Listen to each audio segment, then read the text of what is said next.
It was just another quiet evening in our house. My husband was away on a short business trip, and the silence felt comforting.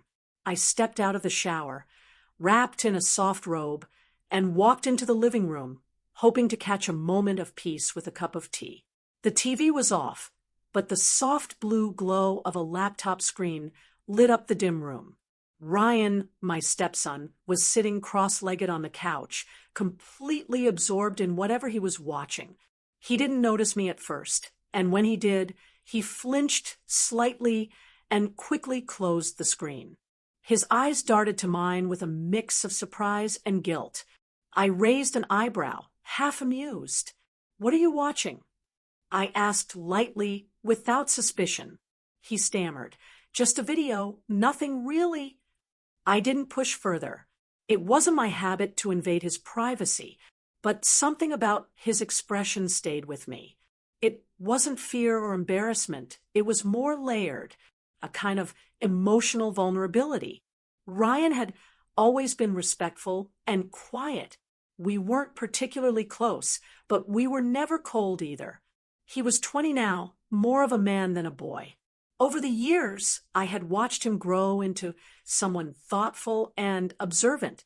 Still, there was a line between us, an unspoken understanding built out of roles, not real connection. That evening, though, something shifted. I sat down across from him, and for a moment, he looked like he wanted to say something, but held it back. I smiled, sipping my tea, pretending not to notice the weight in the room. Inside, I was curious. Not about the video, but about him. Why did he react the way he did? What was he feeling? The next few days, I found myself thinking about that moment more than I wanted to admit. I caught glimpses of him in the hallway, in the kitchen, and something in his eyes was different, softer, as if he had something on his mind. I remembered the first time I moved into this house. Ryan had been polite but distant. It was understandable. His world had changed. A new woman in his father's life, young enough to be misunderstood, but mature enough to navigate it with care. I never tried to be his mother. I respected his space, and in return, he gave me silent acceptance.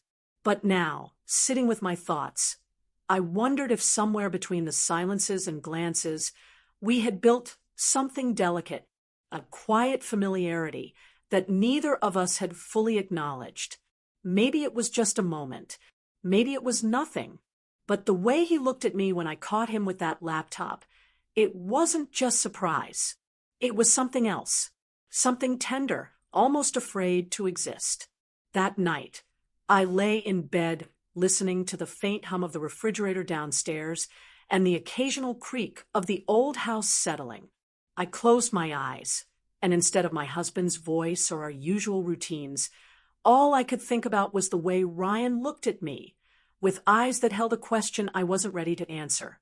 Not yet. 3 days passed before he spoke about it. I was in the kitchen, drying dishes when Ryan walked in, unusually hesitant. He leaned against the counter, not looking at me directly. "Can I tell you something?" he asked. His voice was softer than usual, serious. I turned to him, curious. "Of course," I said. He took a breath, like he'd rehearsed it in his head a dozen times. "That day, when you walked in," he began slowly. "I wasn't watching anything bad. It was a short film, just something I connected with." He paused, glancing up at me with cautious eyes. It was about a younger guy and an older woman. They fell in love, unexpectedly, but it was real, emotional, honest. I didn't say anything right away, not out of shock, but because I didn't expect that. I thought he'd say it was a movie or a video game, but what he described sounded deeply personal. "Okay," I replied, giving him space. He nodded, like he appreciated I hadn't interrupted. Then he added, "It reminded me of us. The way we talk, the way I feel when I'm around you." I felt my chest tighten, not with panic, but something unspoken unraveling inside. "Ryan," I whispered, unsure of what to say. But he kept going, gently, like someone uncovering a truth they'd been carrying quietly. I know how it sounds. I know there's history and expectations and this whole dynamic between us. But I've never seen you as just my stepmother. You've always been kind to me, listened to me, actually cared. And lately, it's been more than that. For me. His words hung in the air, heavy but not uncomfortable. There was a sincerity in his voice. No pressure, no demand, just truth. I looked at him, truly looked, and saw a young man not trying to cross boundaries, but trying to share something he couldn't carry alone anymore. My hands were still damp from the dishes, but I didn't move. I was stunned, not by what he said, but by how it made me feel. I wasn't angry. I wasn't even confused. I was shaken by how much his words echoed something I hadn't admitted to myself. I had been feeling a strange closeness with him lately, a sense of being understood in a way my husband hadn't touched in years. Ryan noticed things like when I was tired or when I was silent but not okay, and he responded with small gestures, with presence. That night, I didn't sleep much. His words replayed in my mind over and over. What he said shocked me, not because it was wild or inappropriate, but because of how carefully he said it, how human it felt. There was nothing reckless in his tone, just someone brave enough to be honest, and I couldn't deny it anymore. There had been moments between us, shared glances, silent understanding, little things that felt harmless at the time. But now they came rushing back, loaded with meaning I hadn't dared to explore. The next morning, I avoided the kitchen, unsure of how to face him.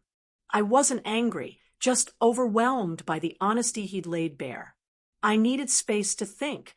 My emotions were tangled, not in guilt, but in recognition.